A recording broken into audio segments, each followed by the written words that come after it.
Narayan Narayan and hi, I am Seema and आप सबका तन्ना defence academy channel में स्वागत है। एंड आई होप आप सब लोग बहुत अच्छे होंगे।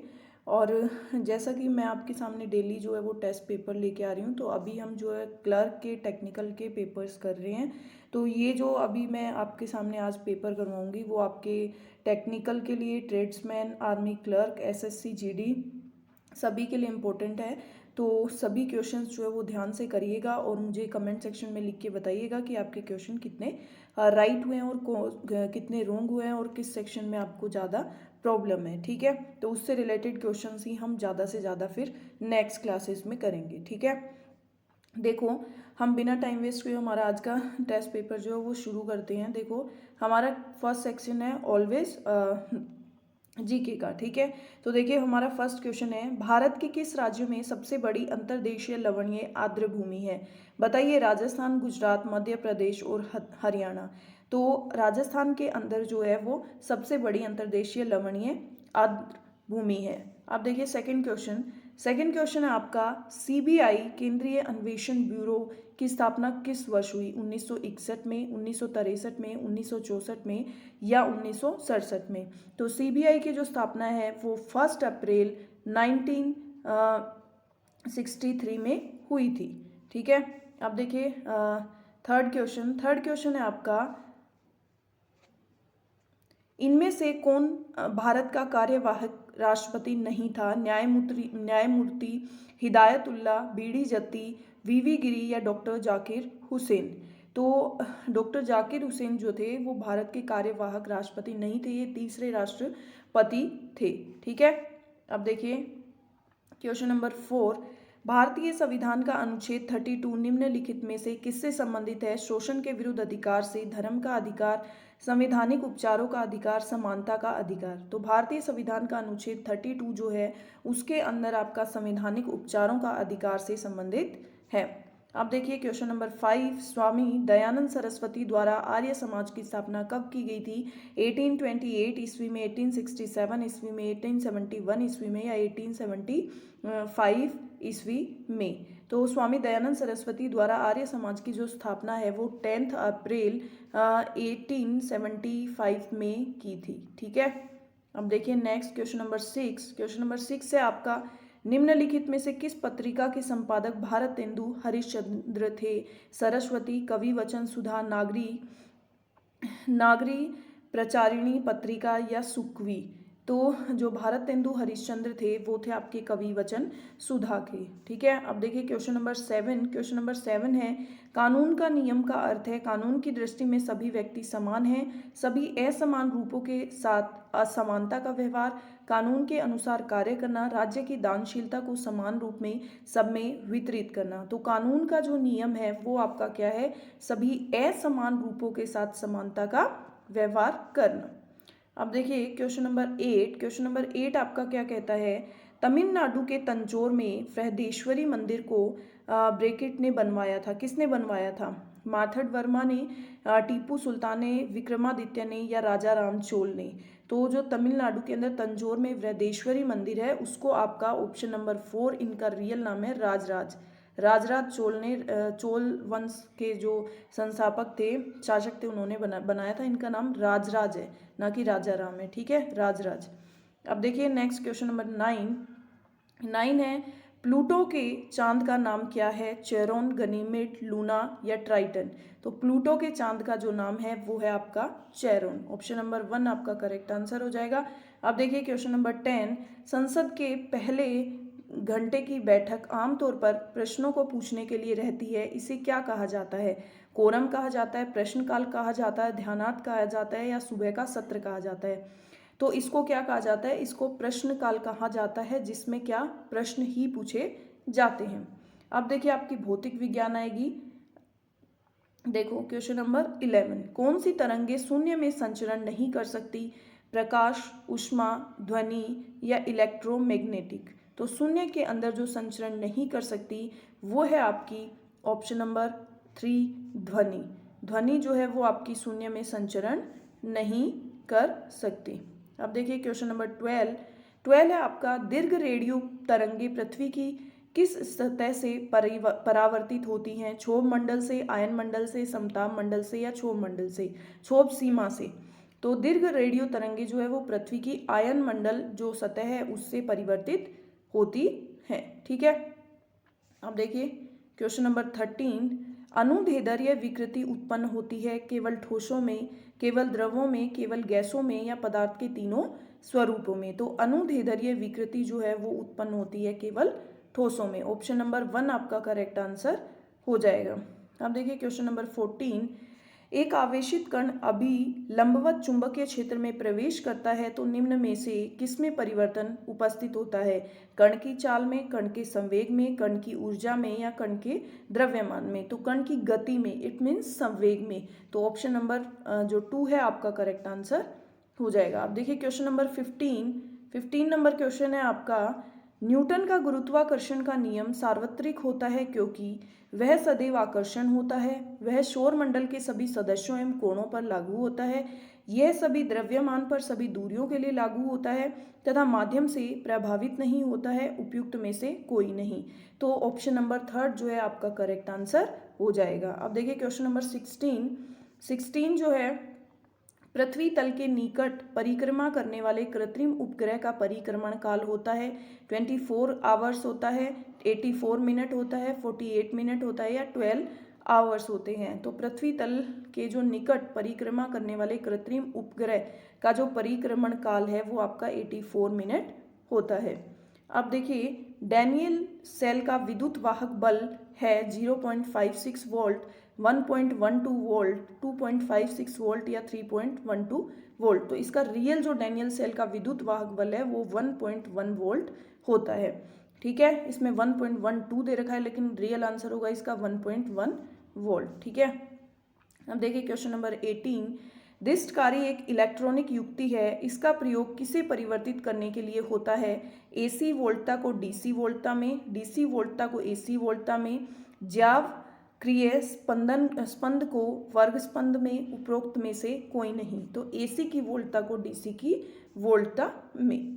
अब देखिए क्वेश्चन नंबर 19, एक पूर्ण कृष्णिका की अद्वितीय अभिलाक्षणिक विशेषता किस रूप में है? केवल एक उत्तम अवशोषक, केवल एक उत्तम विकिरक, एक उत्तम अवशोषक और एक उत्तम विकिरक, न तो एक विकिरक और न ही एक अवशोषक। तो ऑप्शन नंबर 3 इसका करेक्ट आंसर हो जाएगा, एक उत्तम अवशोषक और एक उत्तम विकिरक। ठीक है, अब देखिए क्वेश्चन नंबर 20 है आपका, एक वस्तु को ऊर्ध्वाधरतः ऊपर की ओर u वेग से फेंका जाता है तो उसके द्वारा प्राप्त अधिकतम ऊंचाई होगी।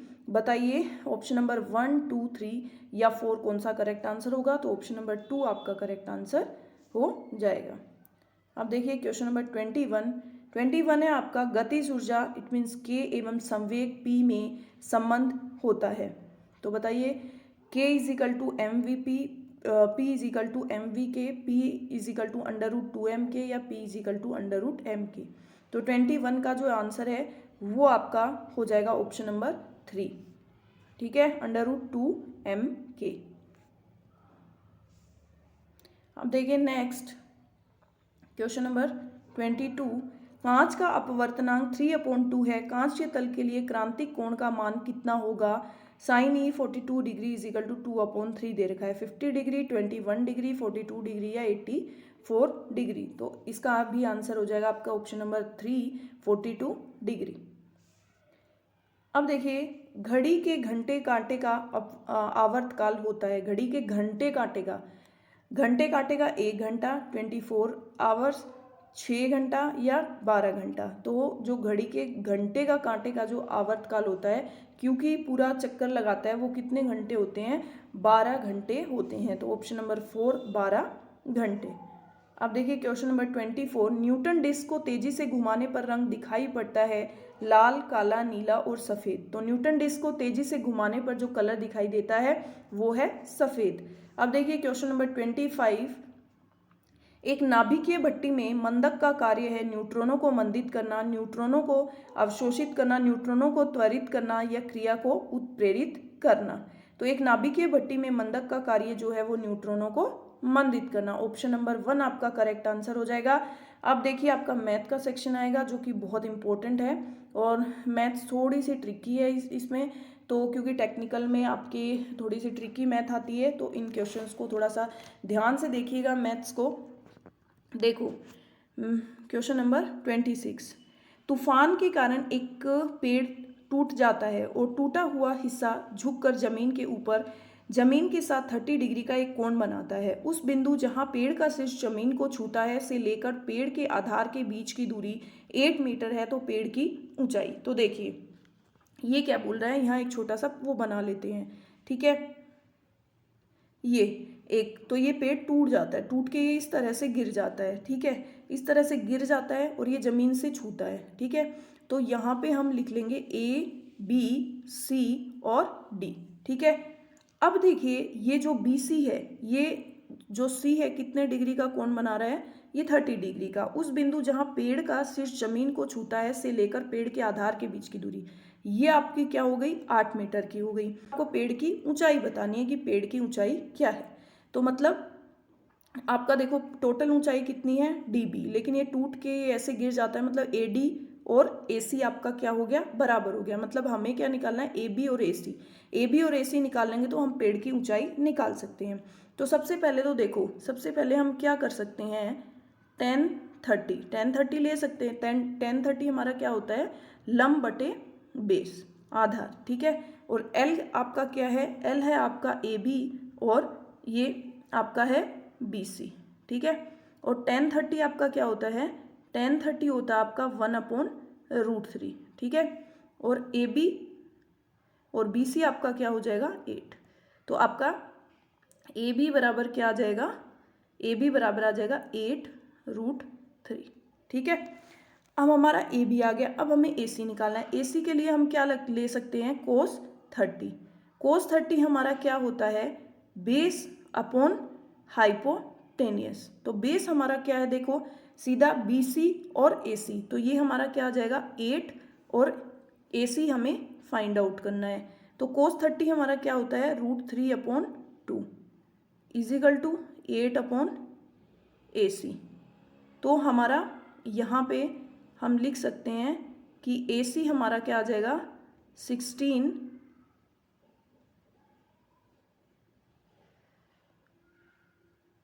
AC यहाँ लिख देते हैं, AC अपॉन आ जाएगा आपका 16√3।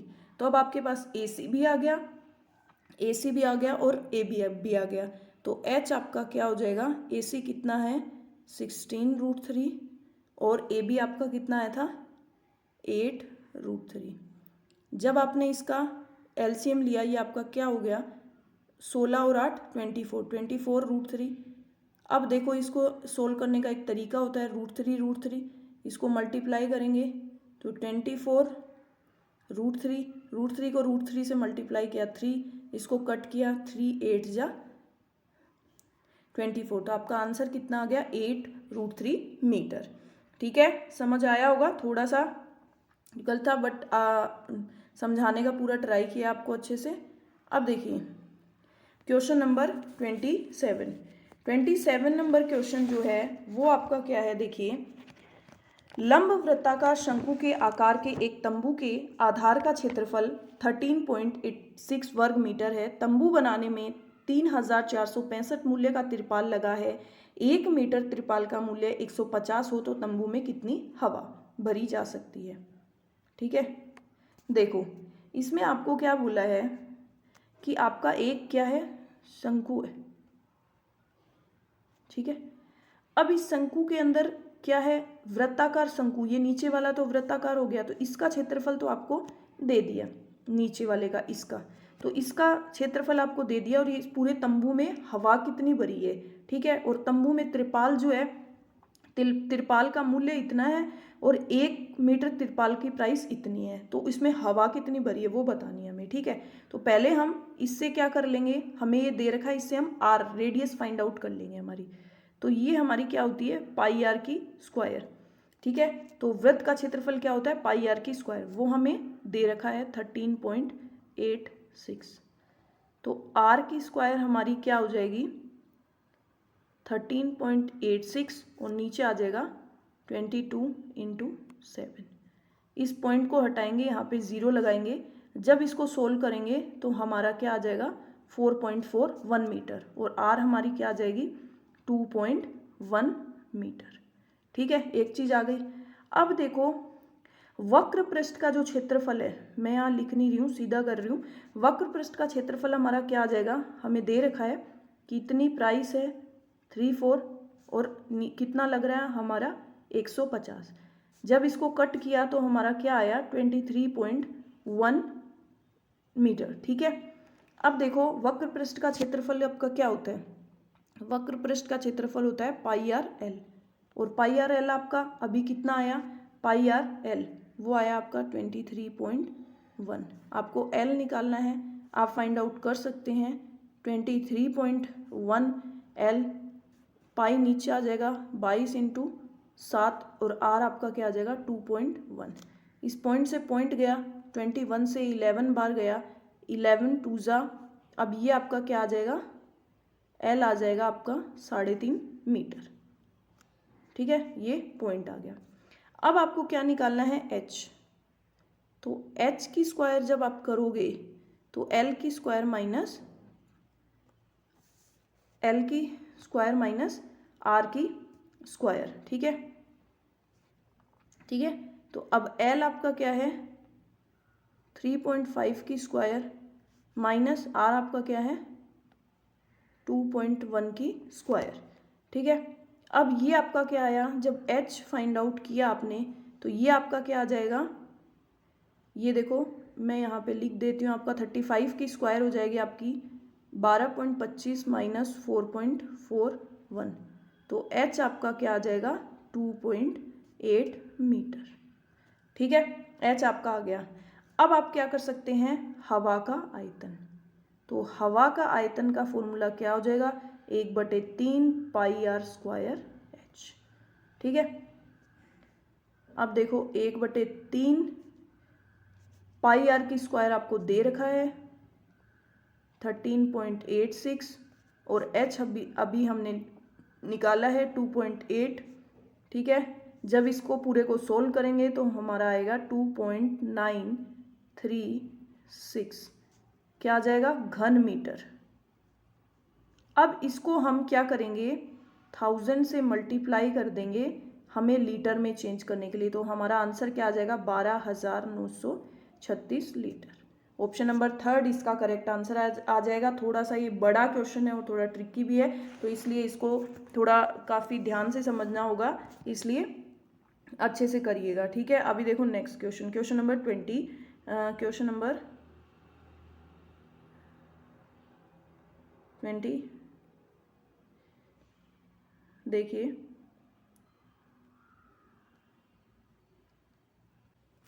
देखो इसमें आपको क्या दे रखा है, आपको दे रखा है अगर S = एक परिमित नमूना है तो A और B S के उप समुच्चय हैं, तो PA = P आपको ये दे दिया। ठीक है, तो आप क्या जानते हो, आप जानते हो कि A = आपको क्या दिया है A यूनियन B और A। ठीक है, अब S = आपको क्या दिया है A और B दिया, तो अब आप क्या करोगे PA = A यूनियन B की। ठीक है, तो अब आपका ये क्या आ जाएगा A B + A, इसका करेक्ट आंसर हो जाएगा। ठीक है, तो अब देखो क्वेश्चन नंबर 29, क्वेश्चन नंबर 29 में आपको क्या बोला है, 3 समान पासाओं को लुढ़काया जाता है, सभी पासाओं के ऊपर समान संख्या प्राप्त होने की प्रायिकता है। तो देखो 3 समान पासाओं को लुढ़काया जाता है, 3 पासों को लुढ़काया तो n आपका क्या हो जाएगा, पासे में कितने वो नंबर होते हैं 6 होते हैं ना, तो 6 की क्यूब क्या हो जाएगा 6 की क्यूब, पासे को कितनी बार लुढ़काया। अभी देखो तीनों बार समान आने की प्रायिकता, तो समान आने की प्रायिकता देखो 1 1 1, तीनों बार 1 1 1 आ सकता है, तीनों बार 2 2 2 आ सकता है, तीनों बार 3 3 3 आ सकता है, तीनों बार 4 4 4 आ सकता है, और 5 5 5 5 आ सकता है 6 6 6। तो इनकी प्रोबेबिलिटी कितनी हो गई, 6 हो गई। और नीचे आपका क्या आ जाएगा, 6 इंटू 6 इंटू 6, 6 से 6 कट गया, 1/36 इसकी प्रोबेबिलिटी हो जाएगी। ठीक है, अब देखिए next question number 30। Question number 30 आपका क्या है, पहली n प्राकृतिक संख्याओं का भारित माध्य जिन्हें भार उन्हीं संख्याओं के बराबर है। तो देखो आपको क्या निकालना है, पहली n नेचुरल नंबर का भारित समांतर माध्य और उनका भार क्या है, उन्हीं संख्याओं के बराबर है। तो देखो ऐसे में हमेशा जो भारित समांतर माध्य है वो क्या होता है, हमारा n नेचुरल नंबर के वर्गों का योग टोटल और नेचुरल नंबर्स का टोटल। अब नेचुरल नंबर जो है उनके वर्गों का योग का फॉर्मूला क्या होता है, n+1 और 2n+1/6। ठीक है, इनटू अब आपके n नेचुरल नंबर का क्या हो जाएगा, ये हो जाएगा, ऊपर आ जाएगा 2n और n+1, यही होता है। अब इससे ये कट गया, 2 से ये कट गया, तो आपका आंसर क्या आ जाएगा, 2n+1/3। तो ऑप्शन नंबर 4 आपका करेक्ट आंसर हो जाएगा। ठीक है, अब देखिए नेक्स्ट क्वेश्चन है आपका क्वेश्चन नंबर 31।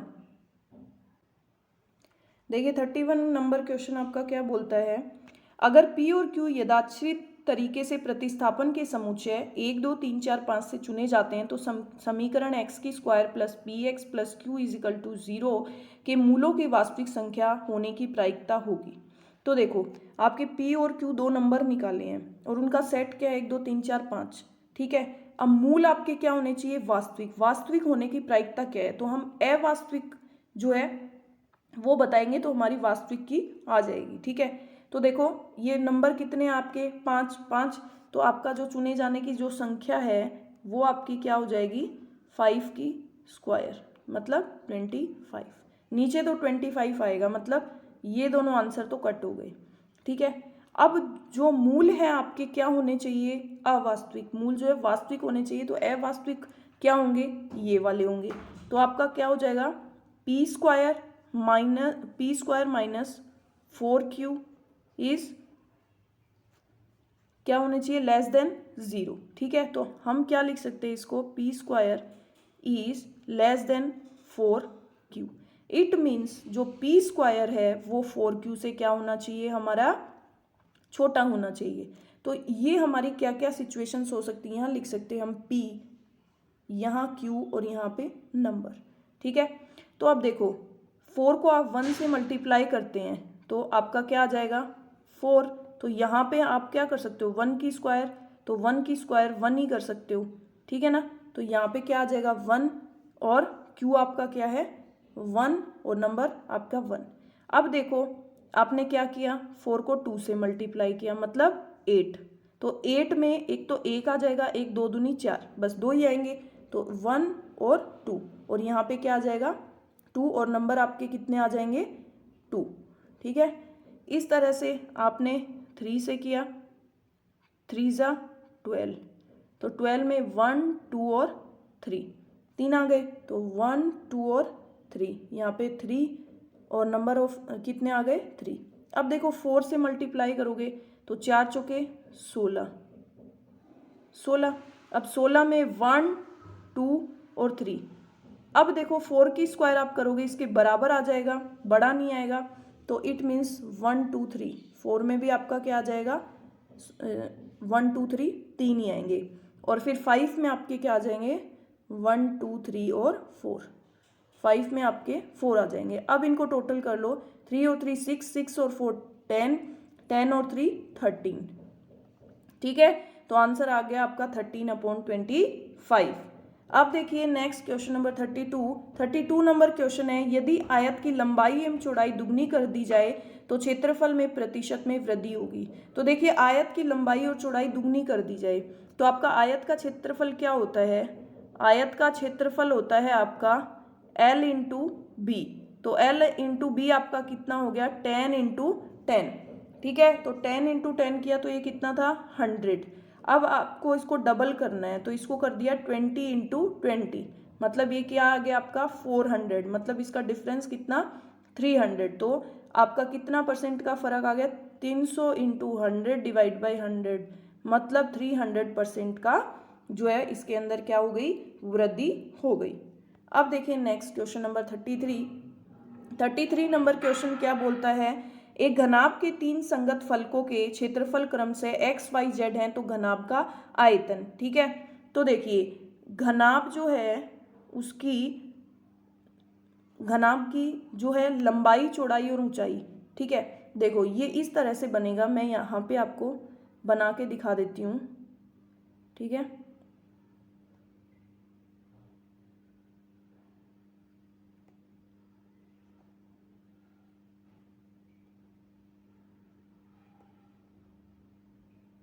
ठीक है, ये इस तरह से आपका बनेगा। तो अब देखो ये आपका x हो गया, ये आपका y हो गया, ये z हो गया।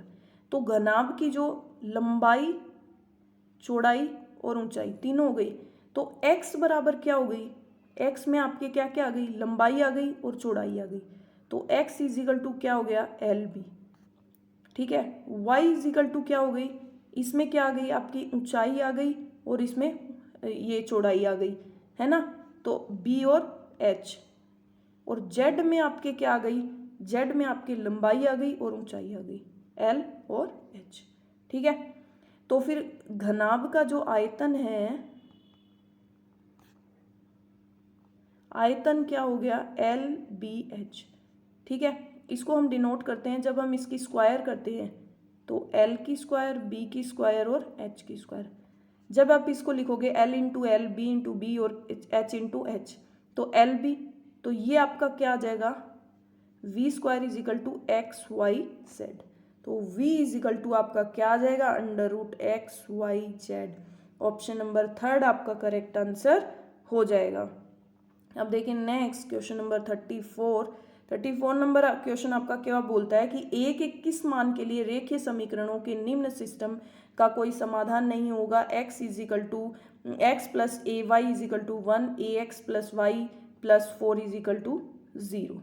तो देखो कौन सी वैल्यू जब पुट करोगे तो उसकी कोई भी वैल्यू नहीं आएगी। तो देखिए यहाँ पे आप +1 रखिए, ठीक है। देखो 0 रखोगे यहाँ पे तो a की वैल्यू यहाँ पे x plus y is equal to 1 आ जाएगा, आपका x इज इक्वल टू 1 आ जाएगा। 4 रखोगे तो भी वैल्यू आएगी 4, ये प्लस माइनस का 2 रखोगे तो भी वैल्यू आएगी। Only a is equal two plus minus का 1 रखोगे तो आपकी कोई भी वैल्यू यहाँ पे नहीं आएगी। अब देखिए क्वेश्चन नंबर 35 नंबर क्वेश्चन आपका क्या बोलता है, सरल रेखाओं y is equal to M x, y is equal to M x plus 1, y is equal to n x और y is equal to n x plus 1 द्वारा गठित समांतर चतुर्भुज का क्षेत्रफल। तो देखो इसके अंदर आपका एक समांतर चतुर्भुज बना लिया जाता है, ठीक है। इसको नाम दिया आपने A B C और D, ठीक है।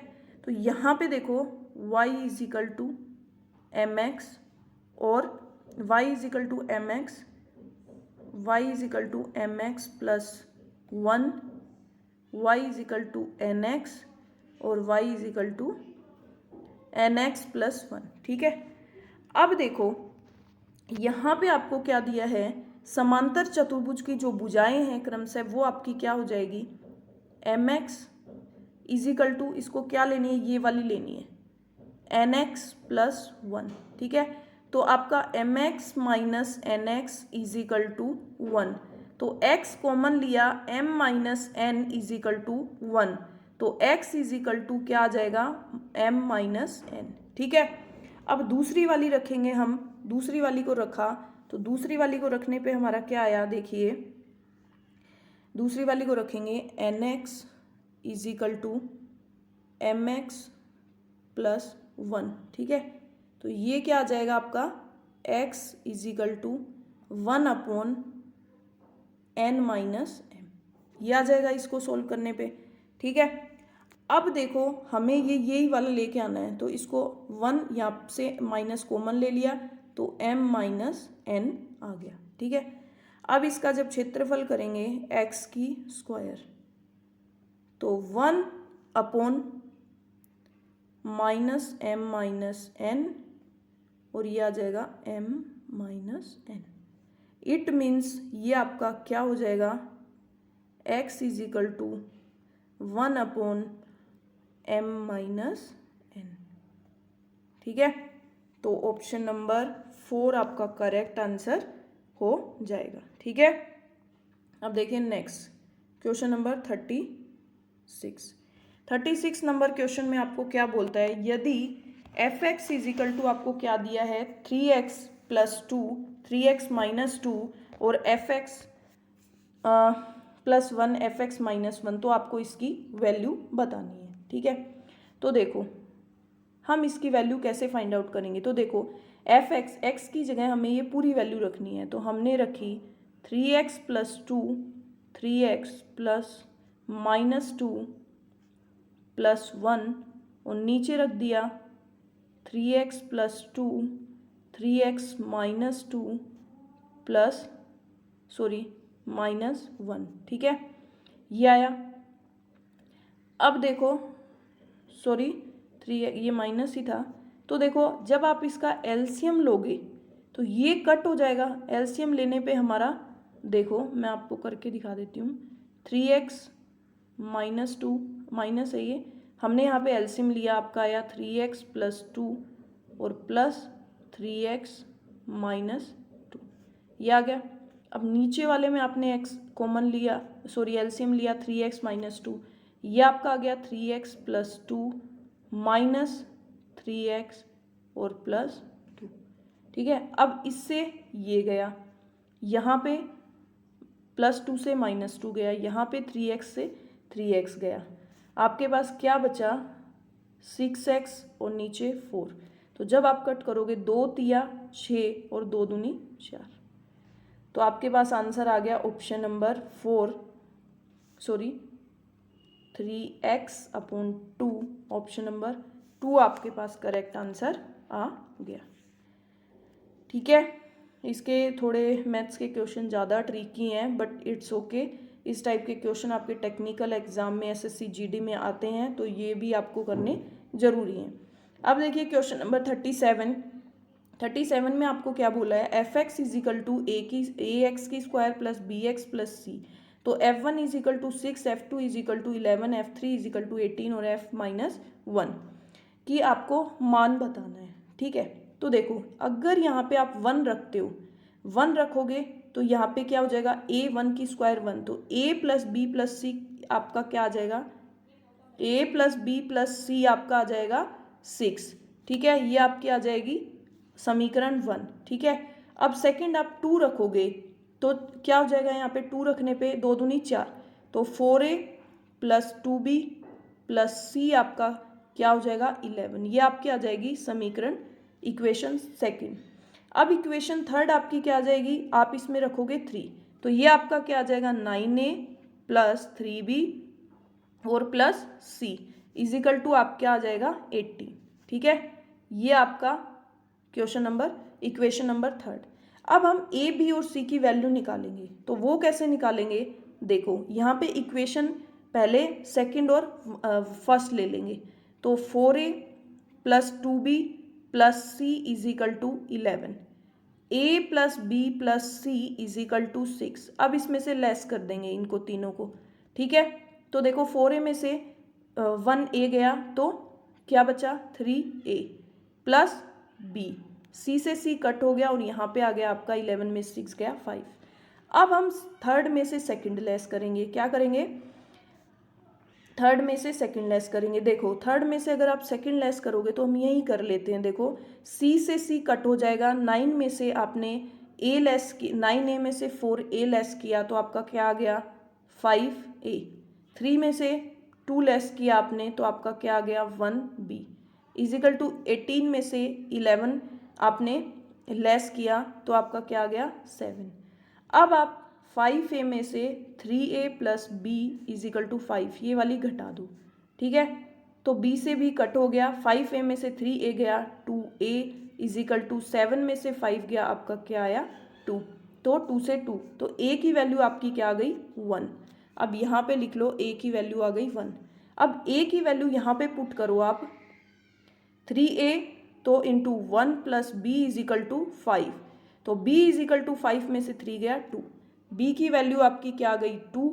अब देखो यहाँ पे आप c की वैल्यू निकालो a प्लस b, तो 1 प्लस 2 3, 6 में से 3 गया 3, तो c की वैल्यू आपकी क्या आ गई 3। ठीक है, अब इसमें पुट कर दो, आपके पास f(x) आपका -1 की वैल्यू है, तो ax की स्क्वायर प्लस bx और प्लस c, तो a की वैल्यू 1 इंटू -1 की स्क्वायर प्लस b आपके पास 2 इंटू -1 और प्लस 3, तो ये तो आपका क्या आ जाएगा 1, ये आ जाएगा -2 और प्लस 3, तो 3 प्लस 1 4 -2 आपकी वैल्यू आ जाएगी 2। ऑप्शन नंबर 1 आपका करेक्ट आंसर हो जाएगा। ठीक है, अब देखिए next question, question number 38 number question क्या है, अगर f(x) इज इक्वल टू 4 की पावर x माइनस 2 हो तो आपको इसका मान बताना है कि इसका मान क्या होगा। तो देखिए इसमें हम हमेशा क्या लिखते हैं, इसमें लिखते हैं f(1 माइनस x), ठीक है। तो जब आप इसको लिखोगे 4 की पावर 1 माइनस एक्स अपॉन 4 की पावर 1 माइनस एक्स प्लस 2, ठीक है। तो जब आप हम इसको सोल्व करेंगे तो हमारी वैल्यू क्या आ जाएगी 2 अपॉन 2 प्लस 4x, ठीक है। तो हमेशा हम इसमें लिखते हैं f(x) plus f(1 minus x), ठीक है, ये लिखते हैं। तो f(x) हमारे पास क्या है, f(x) है हमारे पास 4x प्लस 2 और 2 और 1 माइनस एक्स 2 प्लस 4x 4 की पावर x, सॉरी। तो ये और ये सेम है, जब एलसीएम लेंगे तो 4x प्लस 2 और 4x प्लस 2, तो ये कट के क्या हो जाएगा 1, इसकी वैल्यू क्या आ जाएगी 1। तो देखिए हम इसको क्या लिखते हैं f(1 upon 97) plus f(2 upon 97) so on, ये कहाँ तक चलेगा, फिर हम इसमें लिखेंगे 1 माइनस 2 अपॉन 97 और आगे ये चलता रहेगा। ये कितनी बार लिखना है हमें, ये 96 टाइम लिखना है। तो जब हम इसकी वैल्यू लिखेंगे 1 प्लस 1 प्लस 1, तो ये कितनी बार लिखी जाएगी 1996 डिवाइड बाई 2, तो 2 नी में 18, 2 नी में 18, 2 8 16, तो 998 बार जो है इसका किसकी वैल्यू जो है वो आपको लिखी जाएगी। ठीक है, अब देखिए क्वेश्चन नंबर 39 नंबर क्वेश्चन आपको क्या बोलता है, देखो एक 2 अंकीय संख्या के अंकों का योग 9 है, ठीक है। 2 अंकीय संख्या क्या हो गई, हमेशा संख्या किस तरह से बनती है 2 अंकों की, 10x प्लस वाई, हमेशा यही बनती है 10x प्लस वाई। तो अब इन संख्या का जो योग है वो कितना है x प्लस वाई का 9। अगर अंकों को एक दूसरे से स्थान बदल दिया जाए तो इस नई संख्या और पहली संख्या का अनुपात 3:8 आएगा, तो पहली संख्या क्या होगी। ठीक है, तो इनकी क्या है स्थान बदलना है, तो 10x प्लस वाई, इसको आप क्या लिख दोगे 10y प्लस x, और आपका रेशियो क्या आ जाएगा 8/3। ये वो 8/3 इसलिए लिखा है क्योंकि दूसरी संख्या का पहली से बोला है, इसलिए दूसरी संख्या मैंने नीचे लिखी है। अब इसको आप क्या करोगे क्रॉस मल्टीप्लाई करोगे, 10x को 3 से किया 30x plus 3y is equal to, ये क्या आया आपका 80y प्लस 8x, ठीक है 80। अब 30 में से 8 गया आपका क्या आया 22x, ठीक है, और ये 80y में से 3 गया आपका क्या आया 77y। अब ये 11 से कट कर लो, 11 2 जा और 11 7 जा, तो आपकी x और y की वैल्यू क्या आ गई, x और y की वैल्यू आ गई आपकी 7/2। तो आपको पहली संख्या बतानी, पहली संख्या आपकी क्या है 10x प्लस वाई, तो 10 इंटू 7 प्लस 2, तो 70 प्लस 2 आपकी वैल्यू आ गई 72। ऑप्शन नंबर 3 आपका करेक्ट आंसर हो जाएगा। अब देखिए नेक्स्ट और मैथ्स का लास्ट क्वेश्चन, किसी त्रिभुज के कोणों का अनुपात 2:5:3 है। त्रिभुज के महत्तम कोण का मान वृत्तीय परिमाप में बताइए। महत्तम कोण मतलब बीच वाला कोण। तो त्रिभुज के तीनों कोण जो है उसका जो मान है वो कितना होता है 180। ठीक है, तो तीनों का ये टोटल कितना हो जाएगा 5 और 3 8 8 और 2 10। आपको कौन सा महत्तम बीच वाला बताना है। ठीक है, तो ये कितना आ जाएगा आपका 90 डिग्री का। तो जब इसको वृत्तीय परिमाप में लिखेंगे तो 180 बराबर आपका क्या होता है पाई।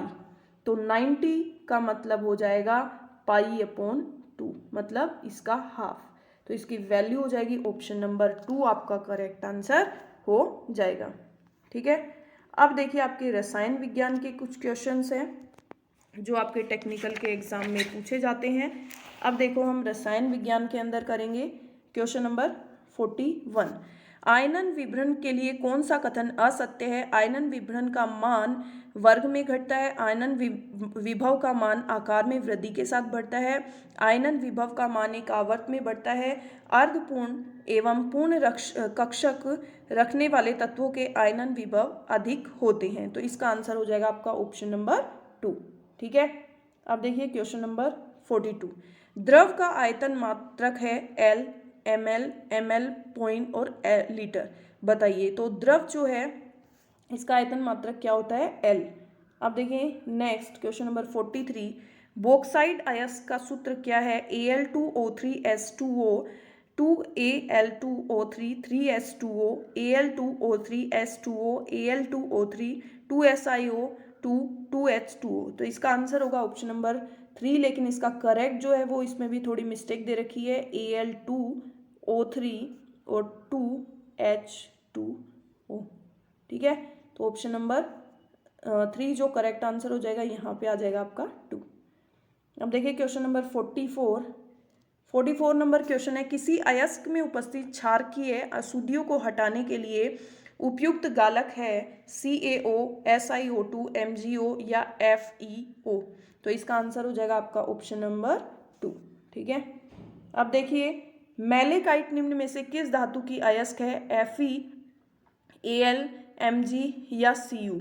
तो बताइए जो मैलेकाइट है वो निम्न में से आपकी Cu मीन्स तांबा जो धातु है उसकी अयस्क है। ठीक है, अब देखिए ओजोन परत पृथ्वीवासियों को संरक्षित करता है यूवी किरणों से, IR किरणों से, कॉस्मिक किरणों से या लेसर किरणों से। तो ओजोन परत जो है वो पृथ्वीवासियों को यूवी किरणों से जो है वो सुरक्षित करता है। अब देखिए क्वेश्चन नंबर 47 नंबर क्वेश्चन है आपका। वायु प्रदूषण कम किया जा सकता है जल छिड़ककर, यूरो मानक के वाहनों का प्रयोग करके, हरे पेड़ लगाकर। तो सारी की सारी चीजें करके ही हम क्या कर सकते हैं, हमारे वायु प्रदूषण को खत्म कर सकते हैं। अब देखिए क्वेश्चन नंबर 48। अभिक्रिया Zn plus FeSO4 is equal to ZnSO4 plus Fe। तो ये इसका क्या मतलब है। Zn का ऑक्सीकरण होता है, Zn ऑक्सीकारक है, Fe का ऑक्सीकरण होता है, Zn तथा Fe दोनों का ऑक्सीकरण होता है। तो इसका आंसर हो जाएगा आपका ऑप्शन नंबर 1, Zn का ऑक्सीकरण होता है। अब देखिए क्वेश्चन नंबर 49 जो क्वेश्चन है आपका। अयस्क के सांद्रण की फेन प्लावन प्रक्रिया उदाहरण है व्यवहारिक अनुप्रयोग स्कंदन का, अवशोषण का, अधिशोषण का या अवसादन का। तो इसका आंसर हो जाएगा ऑप्शन नंबर 3, अधिशोषण का। अब देखिए लास्ट क्वेश्चन आज का आपका। एक धातु जो अम्लों से क्रिया करने पर हाइड्रोजन गैस मुक्त नहीं करती है Cu, Fn, Mn और Zn। तो धातु जो अम्लों से क्रिया करने पर हाइड्रोजन गैस मुक्त नहीं करती है वो है आपका Cu, तांबा। ठीक है, तो ऑप्शन नंबर 1 आपका करेक्ट आंसर हो जाएगा। आज के आपके 50 क्वेश्चंस जो है वो कंप्लीट हो गए हैं। अभी कमेंट सेक्शन में लिख के बताइए कि आपके कितने रॉन्ग हुए हैं, कितने राइट हुए हैं। ठीक है, कल इसी टाइम पे मिलेंगे। बाय।